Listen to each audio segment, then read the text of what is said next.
Ahora puedes tener en tu dispositivo móvil la señal de TV USAC, la televisión alternativa. Ingresa a Play Store y descarga la aplicación Guateplay. Allí encontrarás el logotipo de TV USAC y con un solo clic ingresas para conectarte y disfrutar de nuestra programación, noticias, entrevistas, programas culturales y educativos, transmisiones en vivo y mucho más.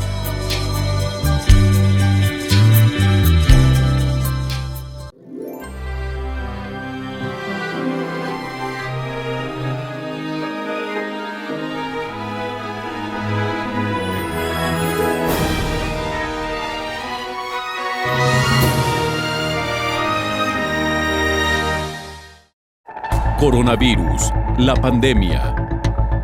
¿Cuáles son los síntomas? ¿Cómo se transmite? ¿Qué puedo hacer para protegerme y prevenir la propagación de la enfermedad? Nuevo padecimiento que ha encendido las alarmas de los sistemas de salud. Coronavirus, la pandemia.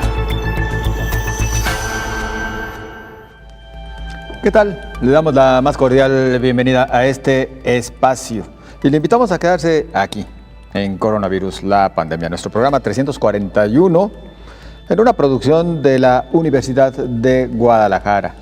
Agradecidos con las televisoras públicas de la República Mexicana y de América Latina que nos siguen también en esta transmisión. Le invitamos a usted a que nos acompañe y a que participe. Recuerde que puede hacernos llegar sus comentarios a través de las redes sociales. Nos encuentra en Facebook y Twitter como Canal 44 TV. Además, ponemos a su disposición nuestro WhatsApp, el 33 22 42 06 90. 33 22 42 06 90, a la espera de sus comentarios. Hoy, en Coronavirus, la pandemia, ¿cómo reforzar el sistema inmunológico para prevenir enfermedades transmisibles y no transmisibles ante el riesgo de COVID-19? ¿Ingerir suplementos o vitaminas resulta eficaz? También la OMS afirma que es importante reforzar el sistema inmune con una adecuada alimentación. Estrés y ansiedad, así como el miedo, impactan en el mecanismo de defensa. La pandemia pega más a la salud mental de hispanos, es lo que se advierte. Y hay un estudio que señala falta de camas como factor que provocó la muerte de pacientes con COVID-19. Tendremos también un reporte desde Colombia, así que le invitamos a usted a quedarse con nosotros. Y entramos en materia. Durante el año que COVID-19 lleva sin dar tregua al mundo, se han popularizado varios medicamentos y otras sustancias químicas que supuestamente funcionan contra el virus. Sin embargo, en este caso el remedio sí puede ser peor que la enfermedad. La gran mayoría de ellos no tienen sustento científico y algunos incluso representan peligro para la salud. Cuando surgió la pandemia por la COVID-19 en el mundo, también surgió mucha información falsa, además de mitos y supuestos remedios que prevenían o curaban la enfermedad, por lo que la Organización Mundial de la Salud advirtió que hasta la fecha no había medicamentos o remedios que curaran o previnieran la enfermedad. Sin embargo, la OMS reconoce que hay ciertos alimentos que pueden ayudar a reforzar el sistema inmunológico, que es el encargado de fortalecernos de los agentes patógenos del exterior. En su página web, el organismo explicó que los micronutrientes como las vitaminas D y C o el zinc son fundamentales para el buen funcionamiento del sistema inmunológico y desempeñan un papel vital para la salud y el bienestar nutricional. La OMS está coordinando los esfuerzos para desarrollar y evaluar medicamentos que permitan tratar la COVID-19. Hay alimentos que aportan probióticos como los productos lácteos fermentados como el yogurt, que fortalecen la inmunidad en el intestino, además de carnes rojas y blancas y legumbres como el garbanzo y los frijoles, que ayudan a que el cuerpo se defienda de mejor manera ante las enfermedades. Otro alimento recomendado es el ajo, que contiene fitoquímicos que ayudan a promover el sistema inmunológico, aunque debe consumirse de manera moderada. Los especialistas recomiendan también la ingesta de frutas y verduras ricas en vitamina C, que tienen efectos en síntomas relacionados con la función pulmonar, tales como el limón, la guayaba, kiwi, fresa, naranja, pimiento, chile, col, espinaca, brócoli y jitomate, pero no deben ser consumidos en demasía, ya que sus beneficios no son suficientes si no se completa y varía con otros alimentos, informó Rocío López Fonseca. El reporte desde Ginebra lo tenemos con Antonio Broto, corresponsal de EFE. Hola, ¿qué tal? Buenos días a todo el auditorio de Canal 44. Continúan bajando las cifras de contagios diarios de COVID-19, que suman 104 millones en todo el mundo. En las últimas 24 horas se registraron 464.000 nuevos casos, lejos de los más de 800.000 que llegó a haber a principios de este año. También están bajando considerablemente los fallecimientos diarios, que aún son altos. Fueron 13.000 en la pasada jornada, cuando hace un mes llegaron a ser más de 16.000. La pandemia ha causado por el momento más de 2,2 millones de muertes. Mientras bajan estas cifras, sube de forma esperanzadora el número de vacunaciones y ya se han administrado en el planeta más de 120 millones de dosis. Estados Unidos es el país donde más vacunas se han administrado, 35 millones, mientras que en China se superan los 31 millones y en la Unión Europea los 15 millones. En Latinoamérica, Brasil supera los 3 millones de dosis administradas, México se acerca a las 700.000 y Argentina suma 440.000.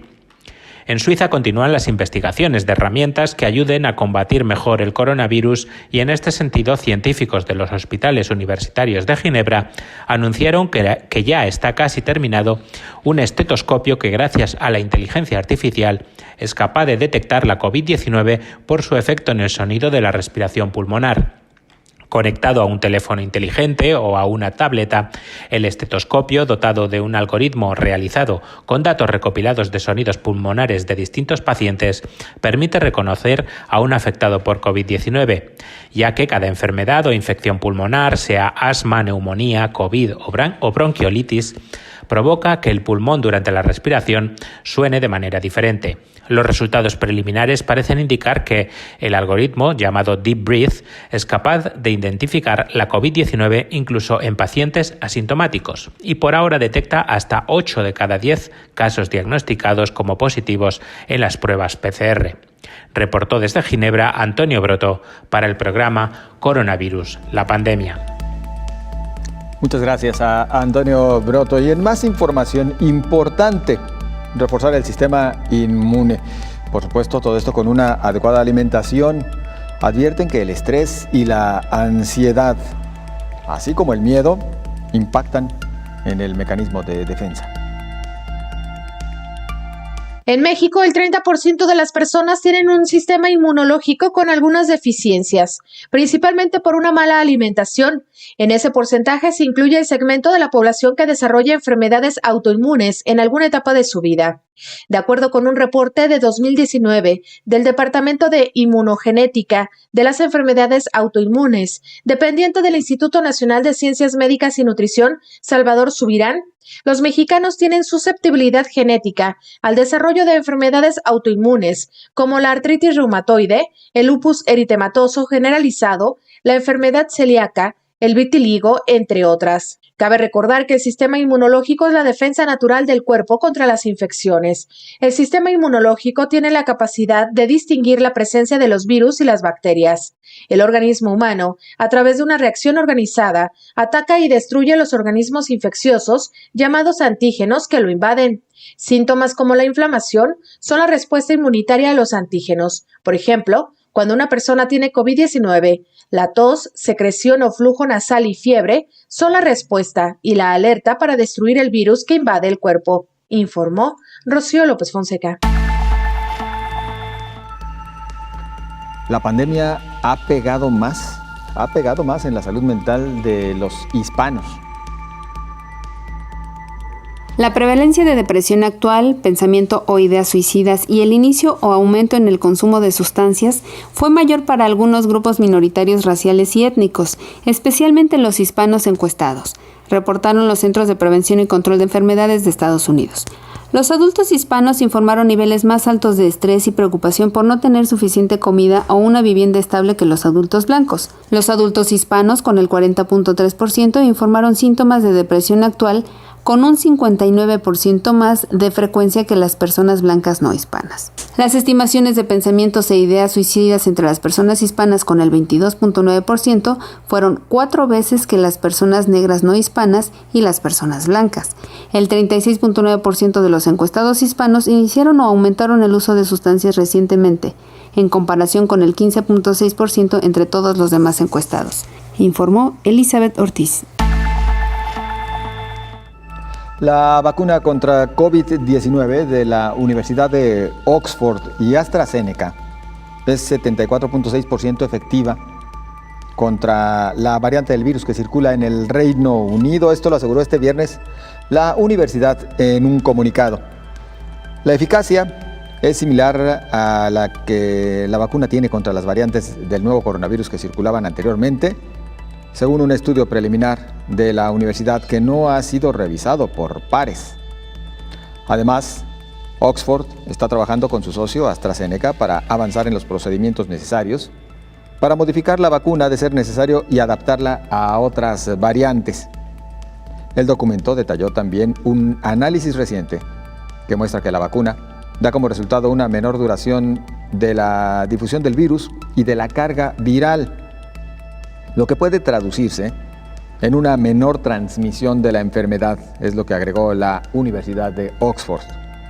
Los análisis han mostrado que la vacuna de Oxford y AstraZeneca puede otorgar 76% de efectividad contra COVID-19 con una sola dosis durante los primeros 3 meses. La eficacia aumentaba a 82% con una segunda dosis. Y por cierto, la dosis de las vacunas contra COVID-19 aplicadas, estas en el mundo, superan ya a los contagios confirmados de la enfermedad a nivel global. Los países han administrado más de 108 millones de dosis, de acuerdo con un monitoreo de Bloomberg, mientras que los casos acumulados de coronavirus en el planeta son 104 millones. Los datos no reflejan las inmunizaciones completas, pues la mayoría de las vacunas requieren 2 dosis. Se estima que solo unos 11 millones están inmunizados de forma completa. Estados Unidos es el país que más dosis ha inyectado, con cerca de 35 millones. Luego están China con 24 millones, la Unión Europea con 14 millones y Reino Unido con 10 millones. Israel es el único país donde más de la mitad de su población ha recibido al menos una dosis de la vacuna. Estamos hablando del 57%. Le siguen las Islas Seychelles con 37%, Emiratos Árabes Unidos con 34%, Reino Unido 15% y Bahrein 11%. En Estados Unidos, el porcentaje de la población que ha recibido una sola dosis de la vacuna es de 8%, mientras que las personas inmunizadas completamente, el 2%. México ha aplicado 677,000 dosis de la vacuna, lo que corresponde a un 0.53% de la población. Pese a la aceleración en la vacuna y en estas campañas de vacunación, hay un rezago evidente de los países pobres que no han podido acceder a los fármacos necesarios para frenar la pandemia. La mayoría de ellos tendrá que esperar semanas o meses para que la iniciativa COVAX de la Organización Mundial de la Salud les lleve las primeras dosis. En este sentido, la Federación Internacional de la Cruz Roja advirtió este martes que 70% de las vacunas administradas por el momento ha sido utilizado en los 50 países más ricos, mientras que en los 50 más pobres este porcentaje es de solo el 0.1%.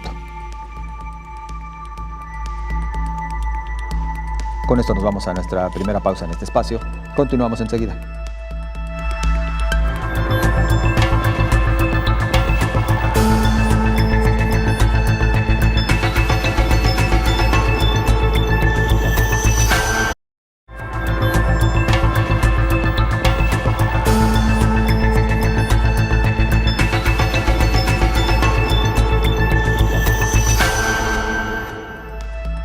Agradecemos, continúe con nosotros y avanzamos en la información. Un año después de las primeras noticias sobre el nuevo coronavirus, América Latina se pregunta si la vacuna masiva será la única salida a la pandemia. Las vacunas llegan a cuentagotas a América Latina. México inició su proceso de inmunización desde el 24 de diciembre con los médicos, enfermeras y trabajadores de la salud del país que atienden directamente a pacientes con COVID-19, para después inmunizar al demás personal médico de los hospitales públicos y privados. Esta semana se acaba de anunciar que se abre el registro a los adultos mayores a través de una plataforma en Internet. Hasta este momento, a 1 mes y 10 días, se han vacunado en México a tan solo 677,539 personas. Brasil, el segundo país con más muertes y contagios del mundo. Hasta el domingo, solo el 0.5% de la población del país había recibido una primera dosis de las vacunas de AstraZeneca o Sinovac. Ni una sola persona en Brasil ha sido completamente vacunada, excepto algunas que participaron en ensayos clínicos de vacunas. Además, persisten las controversias por algunos biológicos y no han sido aprobados todavía para ser utilizados en el país. Mientras en Chile, por ejemplo, la vacunación arrancó este miércoles con el personal de salud, sobre todo quienes están en la primera línea y adultos mayores de 90 años. Así lo explica la pediatra neumóloga del Hospital Base Osorno, Natalia Rivera Nict. Hola, hoy empezó el proceso de vacunación masiva aquí en Chile con la vacuna Sinovac. La semana pasada llegaron a Chile 2 millones de dosis de esta vacuna y hoy empezó la vacunación según el programa y el calendario que publica el Ministerio de Salud de Chile. Este proceso empieza con las primeras 2 semanas de febrero, vacunando tanto a los funcionarios de salud como a los adultos mayores de 70 años. Posteriormente se van a empezar a vacunar ya a los adultos mayores de 65 años y los grupos de riesgo. El llamado es a todos a vacunarse, ya cierto, en Chile se requieren vacunar a 15 millones de personas para poder tener un control muchísimo mejor de la pandemia y empezamos por los funcionarios de salud. De hecho, yo hoy día vengo llegando de mi vacunación y esperamos que el resto de Latinoamérica siga igual que nosotros. En Colombia, la vacunación iniciará hasta el 20 de febrero. El ministro de Salud, Fernando Ruiz, dio a conocer que ya se realizan los últimos ajustes del portal Mi Vacuna, en el que los colombianos podrán conocer en qué fase del Plan Nacional de Vacunación contra la COVID-19 se encuentran y la agenda para ser inmunizados contra el SARS-CoV-2. Este reto sanitario será el más importante de su historia. Tendrán que vacunar a cerca de 35 millones de colombianos. Por su parte, Argentina inició ya el proceso de vacunación con el biológico ruso Sputnik V y hasta el momento se han aplicado más de 283,700 dosis. Los primeros en ser inmunizados son los médicos. Le seguirán los adultos mayores de 70 años y quienes viven en asilos. En el cuarto sitio les corresponde ser vacunados a las Fuerzas Armadas y de servicios penitenciarios. En el quinto sitio están considerados los adultos de 18 a 59 años que presentan factores de riesgo como obesidad grado 2, enfermedades cardiovasculares, renales o respiratorias crónicas. Después, seguirán los profesores de todos los niveles desde jardín de niños hasta secundaria, para continuar con la población en general. En Uruguay, se solicitará a quienes se vacunen contra la COVID firmar un consentimiento informado, aunque todavía se desconocen los detalles de ese formulario. Uruguay vacunará en primer lugar a todo su personal de salud. Los biológicos que se aplicarán son de Pfizer y Sinovac. El Ministerio de Salud de Paraguay, país con unos 7 millones de habitantes y 2.700 decesos por el coronavirus, presentó ya su plan de vacunación, cuya fase inicial se dirigirá al personal sanitario en cuanto se reciban las primeras dosis durante este mes. También se incluirán las personas mayores de 60 años. Mientras que la llegada de las vacunas contra la COVID en Centroamérica, la región de Latinoamérica más castigada por la pobreza, es incierta en todos sus países, a excepción de Costa Rica, que ya comenzó a inocular a su población, y de Panamá, que espera recibir las primeras dosis en 2 semanas. La región experimenta una transmisión comunitaria intensa y sostenida de la COVID, según la Organización Panamericana de la Salud, y fueron considerados para participar en el COVAX Facility, mecanismo de coordinación a nivel mundial para proporcionar acceso equitativo y opciones asequibles a la vacuna contra la COVID, informó Rocío López Fonseca. Al analizar los motivos que llevaron a la muerte a pacientes con COVID-19, además de las causas ya conocidas y entre otras el agravamiento por enfermedades colaterales, un estudio concluye que otro factor que ha influido en este nivel de decesos tiene que ver con la falta de camas de hospital. Un estudio realizado en un centro de tercer nivel de atención médica en la Ciudad de México reveló que 45% de los pacientes que murió no recibió atención en las unidades de cuidados intensivos debido a la falta de camas. Los resultados de la investigación fueron publicados en la revista Plus One, un análisis encabezado por Antonio Olivas Martínez y José Luis Cárdenas Fregoso. El equipo de investigadores detectó que la tasa de mortalidad a lo largo del tiempo se debió principalmente a la disponibilidad de camas en cuidados intensivos, lo cual sugiere indirectamente que el hacinamiento fue uno de los principales factores que contribuyeron a la mortalidad hospitalaria. Los autores explican que estos números arrojan luz sobre el desafortunado pero urgente problema de la saturación del sistema de salud y el racionamiento de recursos de cuidados intensivos durante la pandemia. Es un comportamiento similar al que sucedió en el inicio de la pandemia tanto en Wuhan como en Nueva York, donde más del 50% de pacientes murieron críticamente enfermos que requirieron atención en cuidados intensivos en las salas del hospital sin recibir atención debido a limitaciones de recursos, informó Elizabeth Ortiz. Bueno, pues lamentablemente eso, la falta de disponibilidad de camas vino también a complicar la situación. Ya le adelantábamos, hoy queremos tratar acerca de cómo podemos reforzar el sistema inmunológico y además si los suplementos alimenticios, las vitaminas, etcétera, etcétera, pueden también ayudarnos a mejorar la manera de hacer frente tanto a la COVID-19 como a otros tantos padecimientos. Por ello, agradecidos como de costumbre con el doctor Héctor Raúl Pérez Gómez, infectólogo, nuestro médico de cabecera. ¿Qué tal, doctor? José Ángel, buen día. Qué gusto saludarte. Muy bien, muchas gracias. Pues, ¿cómo reforzar el sistema inmunológico, doctor? Primero, procurando una salud óptima en todos los sentidos.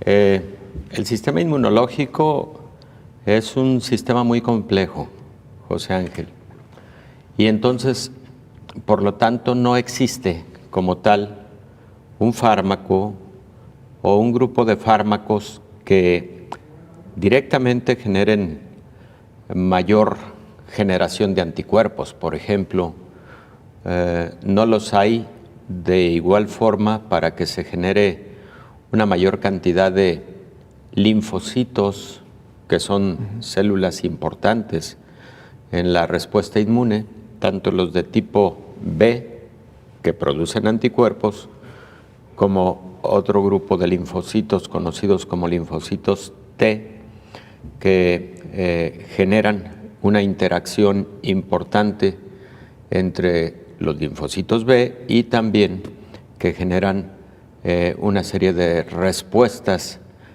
para eliminar células infectadas. Por otro lado, existen células del sistema inmune, digamos, de primer contacto con los patógenos, con los microorganismos, bacterias, virus, etcétera, conocidas como macrófagos, y otras más que hacen una función de detección inicial con propósito de que luego las células, los linfocitos, tengan capacidad de reconocer cuando previamente se generó una respuesta inmunológica. Entonces, hago la comparación con un ejército.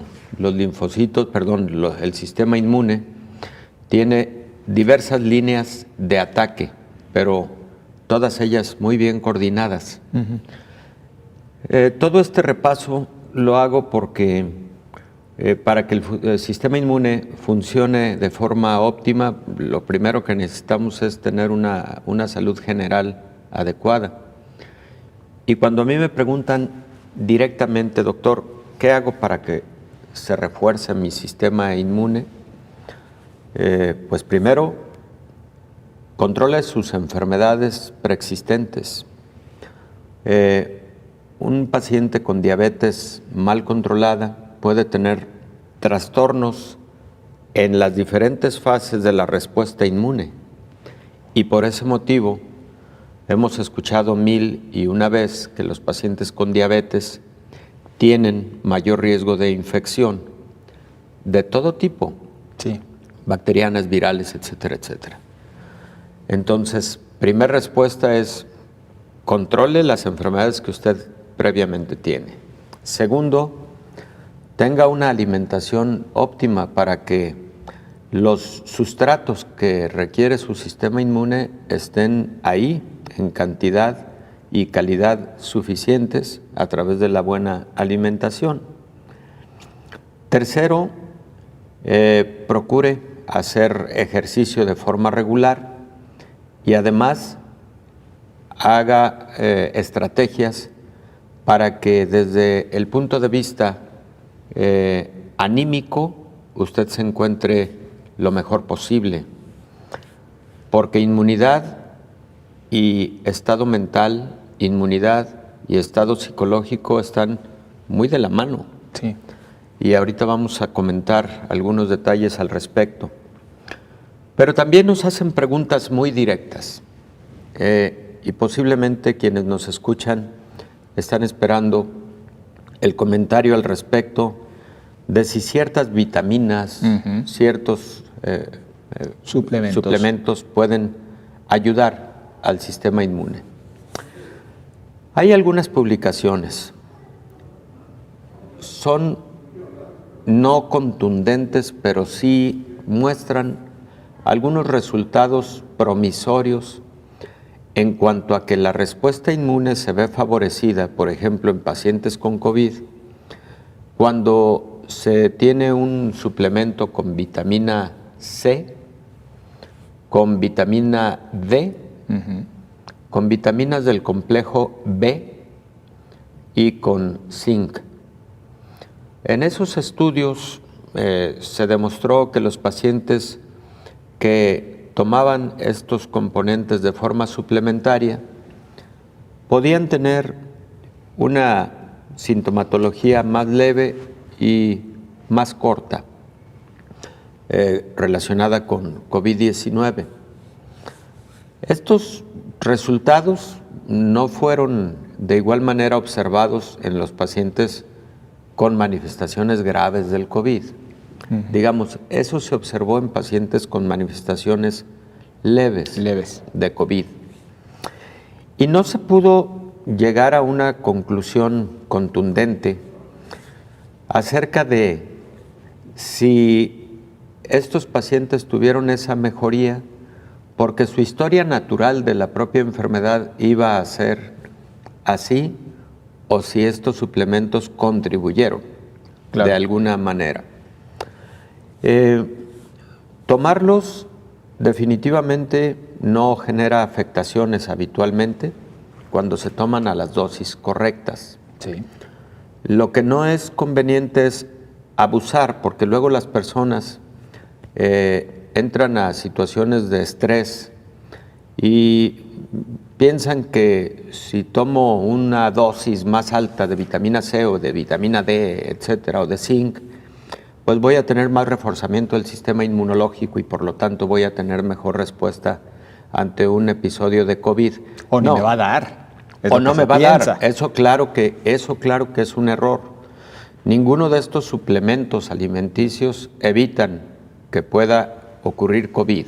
Son otras los factores que evitan que las personas puedan tener COVID.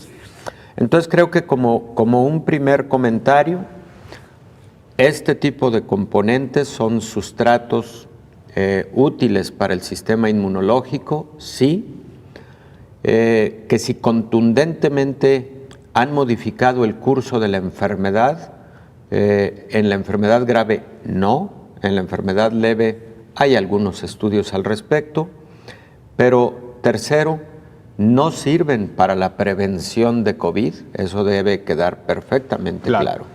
Creo que son primeras conclusiones. Abundaremos en el tema, doctor, por supuesto, pero a usted le invitamos antes a esta pausa.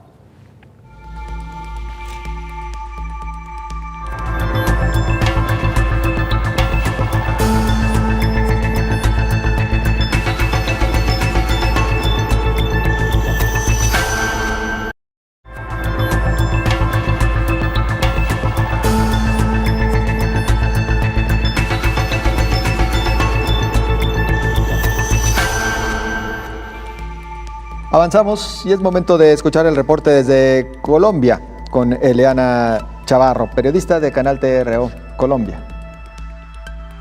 Según el informe del Instituto Nacional de Salud en Colombia, a la fecha hay 2.125.622 casos positivos de COVID-19, de los cuales han fallecido 54.877 personas. Según la tendencia que se maneja en cifras diarias reportadas por el Gobierno Nacional, hay casos entre 310 y 320 casos reportados por COVID-19 positivos. Sin embargo, hay mucha expectativa en todo el territorio nacional relacionada con, después del 20 de febrero, la posible implementación de la jornada de inmunización o vacunación contra COVID-19. Si bien se conoce que la primera línea que ha batallado contra esa enfermedad son los médicos, pues se está activando todos los planes de logística para identificar precisamente en las diferentes clínicas y hospitales del territorio nacional cuáles serán los médicos, las enfermeras y el personal de primera línea que iniciará ese proceso de vacunación. Mientras tanto, también una de las problemáticas o algunas de las expectativas que hay en medio del Gobierno Nacional, de los docentes, padres de familia y estudiantes, es el retorno a clases con alternancia. Hay mucho temor relacionado por lo que pueda ser nuevos contagios de COVID-19, específicamente en los menores de edad. Por eso, en algunos lugares todavía ese proceso de alternancia, volver a los salones, a las aulas de clase, se está a la espera. Esa es la información que se maneja desde Colombia relacionado con los casos positivos de COVID-19, las expectativas que hay en medio de la vacunación y, por supuesto, las expectativas que hay en materia educativa y también de reconversión laboral. Continúen ustedes con más de este especial de coronavirus, la pandemia. Muchas gracias a Eliana Chavarro, periodista de Canal TRO en Colombia. Johnson & Johnson pidió a los reguladores estadounidenses que autoricen la primera vacuna COVID-19 de dosis única del mundo, una opción más fácil de usar que podría impulsar los escasos suministros. Esta vacuna de Johnson & Johnson es segura y ofrece una fuerte protección contra COVID de moderada a grave, según los resultados preliminares de un estudio internacional masivo. Pero la Administración de Alimentos y Medicamentos pidió a sus asesores independientes que debatan públicamente todos los datos detrás de la inyección de dosis única, al igual que sus competidores fueron sometidos al microscopio antes de decidir si dan luz verde a una tercera opción de vacuna en Estados Unidos. Peter Marks, jefe de vacunas de la FDA, ha advertido que no se deben hacer comparaciones antes de que la evidencia esté completa. Esto pues en torno a las diferentes alternativas que se siguen abriendo para ofrecer una vacuna accesible y en este caso, bueno, de una sola dosis, la de Johnson & Johnson, pero que todavía espera ser autorizada en el vecino país del norte. Nosotros continuamos con el doctor Héctor Raúl Pérez Gómez y seguimos platicando acerca de cómo fortalecer el sistema inmunológico y nos quedábamos todavía con este tema, doctor, si de repente los suplementos, estas vitaminas que usted ya nos refería, la C, la D, complejo B y el zinc, son opción para prevenir o al menos para estar un poquito mejor preparados en caso de que llegue el virus. Para prevenir no. Eso debemos dejarlo claro.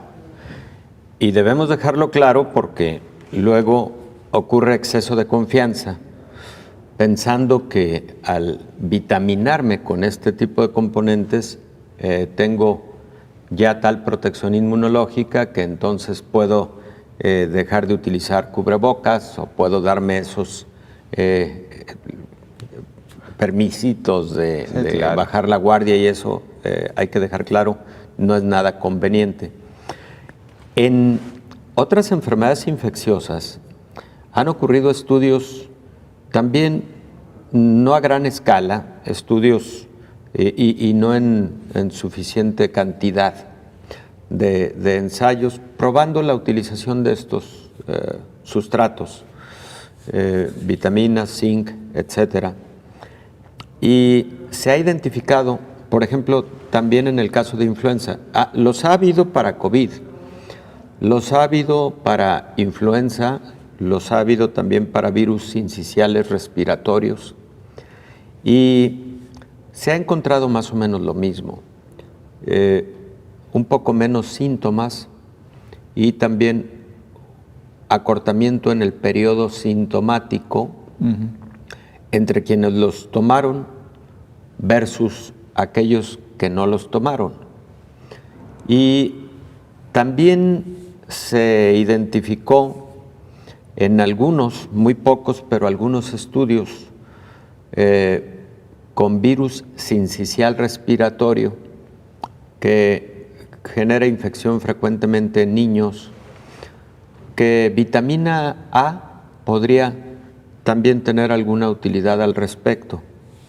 Por eso vemos que comúnmente los pediatras prescriben también vitamina A en algunas enfermedades respiratorias leves. Pero, José Ángel, lo que ocurre con este tipo de estudios es que si son estudios retrospectivos, es decir, yo analizo como a un grupo de personas que recibieron estos medicamentos y analizo a quienes no los recibieron, pero de manera retrospectiva. Y luego trato de hacer entonces esas comparaciones con un análisis estadístico. Es válido, pero no tienen suficiente peso como aquellos estudios que son prospectivos. Claro. Los que yo diseño de manera exprofeso, con un grupo placebo, un grupo con los fármacos, y estoy controlando adecuadamente las variables. Y además, si son estudios doble ciego, mejor. Y perdón por entrar en estos detalles que son de orden metodológico. Pero muy importantes. Pero son importantes porque son esos los estudios que se acepta en general en la ciencia médica que son los que tienen más peso, ¿no? Y como tal, entonces, estudios prospectivos no hay suficientes para hablar a favor y tampoco, por supuesto, en contra de este tipo de componentes como fortalecientes del sistema inmune, ¿no? Doctor, pero son útiles, de alguna manera. Sin lugar a dudas. Hay quienes optan por lo alternativo y en este caso tal vez recurren a algún tipo de suplemento natural o a los tés o a algunas, pues tendríamos que decir, desde frutas, verduras, plantas en general. Hoy, por ejemplo, hay quienes para todo tratan o procuran el jengibre porque a todo se le encuentra factores casi medicinales, tan solo por mencionar. Sí, escuchas una gran cantidad de remedios naturistas, escuchas una gran cantidad de componentes naturistas a los que se les atribuyen algunas propiedades de esta naturaleza. Nunca he sido experto en el campo de lo naturista y entonces creo que de mi parte sería incorrecto entrar a profundidad a hablar al respecto. Lo que sí creo que conviene decirle a la población es que no se confíen a que los medicamentos alopáticos y lo naturista pueden combinarse sin ningún riesgo de una mala interacción farmacológica, porque luego sí se escucha ese comentario, no pasa nada, o sea, no dejes de tomar tus medicamentos, finalmente como esto es naturista no pasa nada. No, sí puede ocurrir, sí pueden ocurrir interacciones, algunas pueden ser inconvenientes, se puede generar por ejemplo, inhibición de la actividad farmacológica de los medicamentos alopáticos por algún componente naturista. Entonces, tampoco hay que excederse en la confianza al respecto, ¿no? Yo siempre les digo a mis pacientes que cuando hemos decidido un tratamiento para X patología, en este caso cuando hemos decidido ciertos fármacos para COVID, tengan precaución en cuanto al uso de otras cosas, porque a veces puede haber efectos secundarios, pueden ser leves, pero por ejemplo he visto muchos casos de personas que luego tienen náuseas, que luego tienen vómito, y entonces ya es muy difícil identificar si está relacionado con alguno de los fármacos o con alguno de los componentes naturistas que los pacientes estuvieron tomando, porque a veces terminas por observar que no es 1, 2 o 3, sino hasta 5 fármacos, componentes de tipo naturista, y por supuesto alguno de ellos también puede generar efectos secundarios. O sea, es una bomba. Entonces, en realidad. Sí, porque a la hora de la hora los pacientes se llenan de muchos fármacos y además de estos componentes que podrían interactuar. Yo siempre les digo a los pacientes que en la terapéutica, y además este es un principio fundamental, el menor número estrictamente necesario que el paciente requiere para la atención de su patología. La polifarmacia a todas luces puede generar mayores riesgos de toxicidad o de eventos adversos secundarios.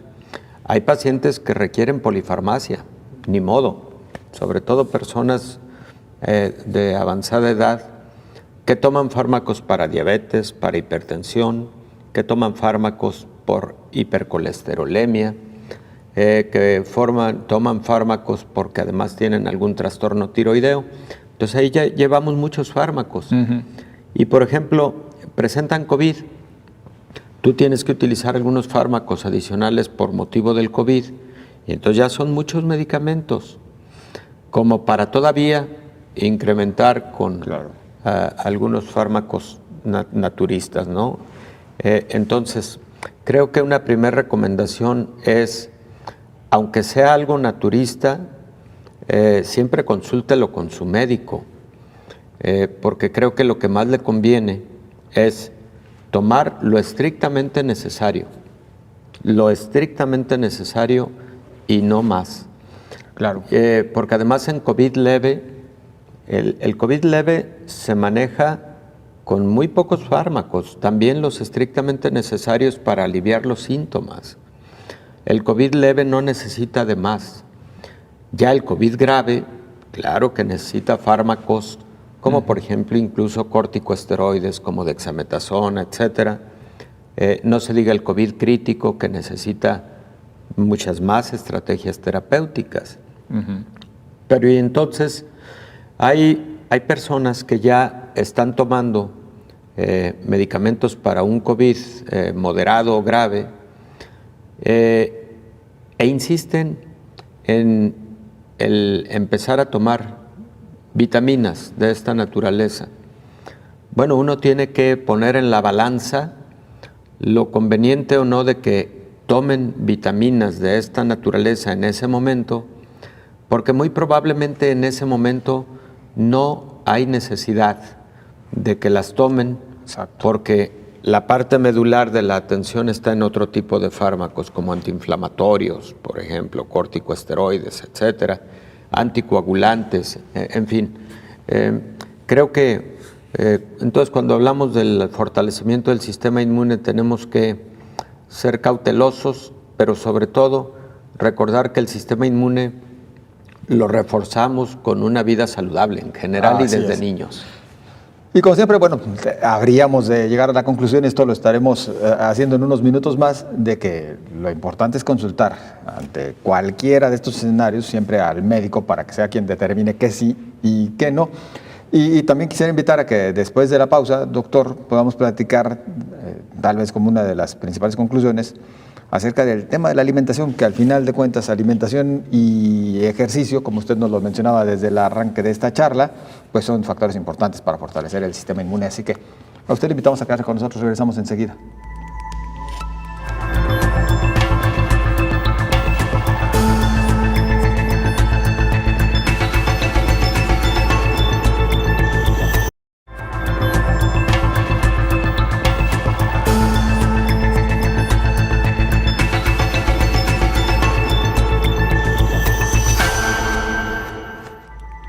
Agradecemos el que continúe con nosotros. Y en más información, países de Europa experimentaron escasez de medicamentos contra el cáncer.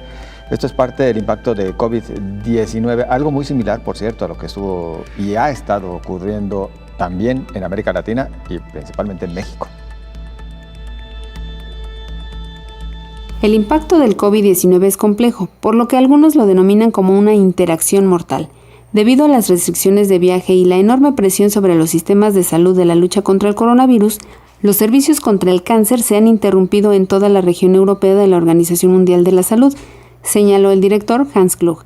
Eso ha retrasado significativamente el diagnóstico y el tratamiento, lo que ha tenido un impacto directo en las posibilidades de cura o la supervivencia de cientos de miles de casos de cáncer. Algunos países han experimentado escasez de medicamentos contra esta enfermedad y muchos han visto una caída significativa en los nuevos diagnósticos, incluso en países más ricos en recursos. El alto costo de los medicamentos y tratamientos contra el cáncer es un desafío para todos los países, incluidos los de ingresos altos. Las desigualdades preexistentes también están aumentando debido a la crisis económica, lo que dificulta que muchos adopten comportamientos saludables o tengan acceso a servicios de prevención o atención, informó Elizabeth Ortiz. Autoridades del Reino Unido anunciaron que todos los visitantes procedentes de zonas con alta tasa de contagio de COVID-19 deberán pasar 10 días en cuarentena en un hotel. Esto a partir del 15 de febrero, en un intento por frenar la entrada de nuevas variantes del coronavirus al país. El gobierno fue criticado por demorar la aplicación de esta medida que se anunció por primera vez a finales de enero.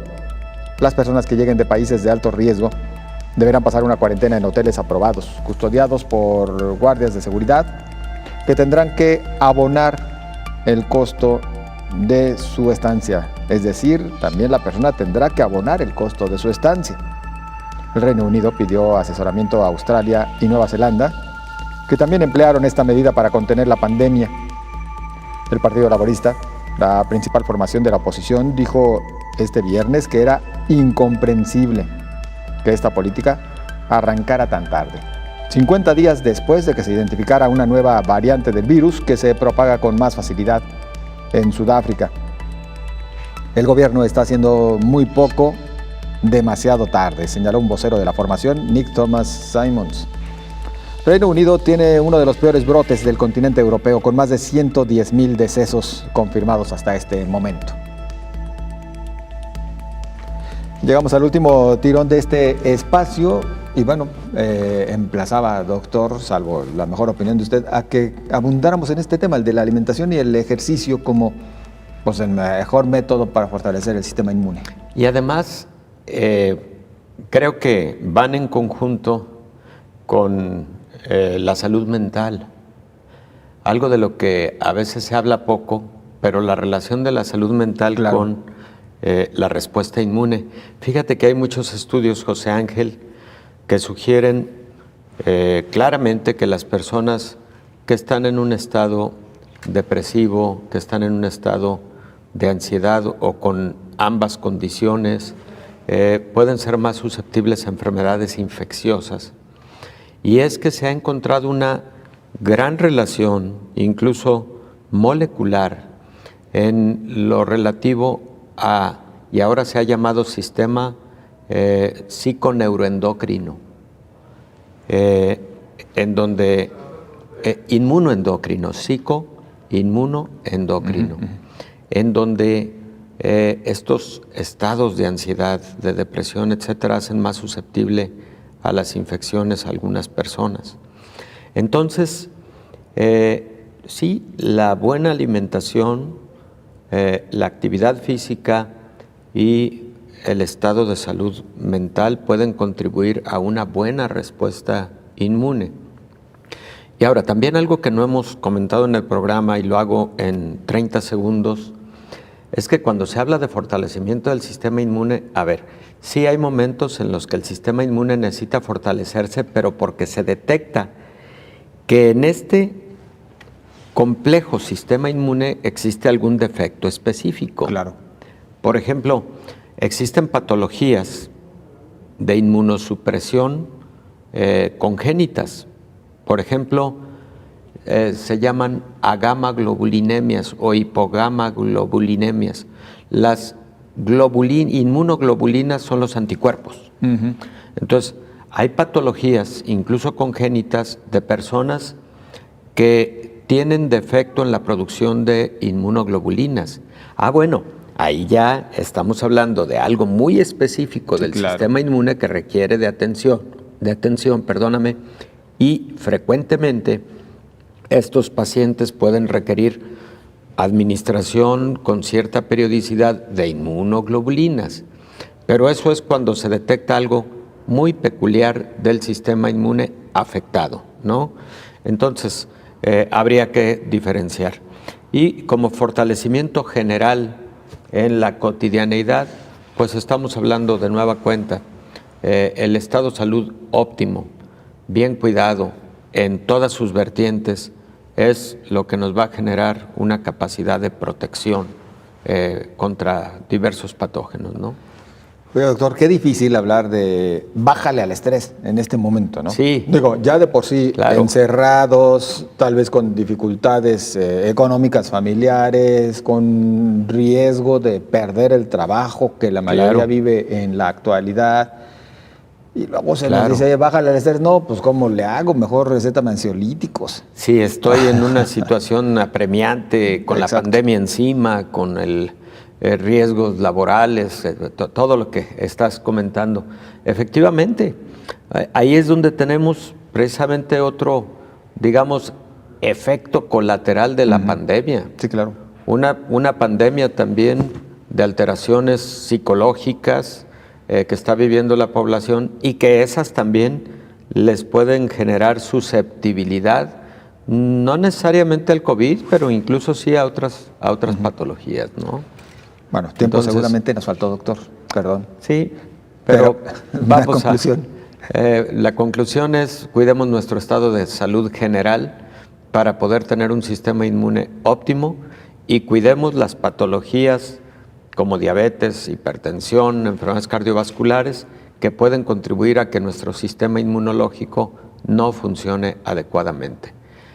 Vitamina D, vitamina C, zinc y algunos componentes del complejo B pueden tener utilidad como sustratos para la buena actividad del sistema inmune, sí, pero no lo son todo, y definitivamente no confiarnos a que este tipo de sustratos vitamínicos nos van a proteger contra COVID-19. Bien.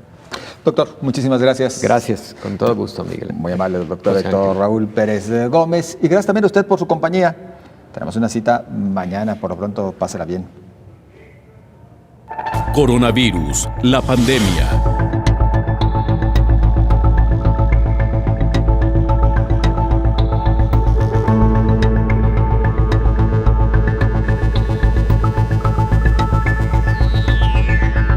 Coronavirus, la pandemia.